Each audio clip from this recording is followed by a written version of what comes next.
பண்ணாத தீமைகள் பண்ணுகின்றீரே, பகராத வன்மொழி பகருகின்றீரே, நன்னாத தீயினும் நண்ணுகின்றீரே, நடவாத நடத்தைகள் நடக்க வந்தீரே, எண்ணாததென்னவும் நேருமோர் காலம் எத்துணை கொள்கின்றீர் பித்துலகீரேன்னு வள்ளலார் சொல்கிறார் அருட்பாவில் 6ஆம் திருமுறையில்.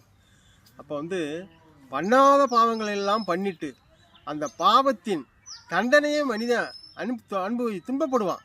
அவன் பண்ணின பாவம் ஒருமை செயலாற்றும் பேதை எழுமையில் தாண்டும் கழுத்தும் அலரும் பார் திருவள்ளுவர். 7 பிறவிக்கு தேவையான துன்பத்தை ஒரே பிறவியில் மனிதன் தேடிப்பானான். அப்போ இப்படிப்பட்ட பாவத்தெல்லாம் பண்ணிட்டு துன்பப்படும் போது நம்ம பண்ண பாவத்தால்லாம் நம்மளுக்கு துன்பப்படுறோன்னு தெரியாத எண்ணாதது என்னதில்லை அவன் எண்ணம் என்ன எதுக்கு நம்மளுக்கு இப்படிப்பட்ட துன்பம் வந்தது, ஏன் நம்ம இப்படி துன்பப்படுறோம், ஏன் இப்படி நம்ம கஷ்டப்படுறோம் அப்படின்ட்டு நினச்சி நினச்சி நினச்சி நினச்சி வேதனைப்படுவான்.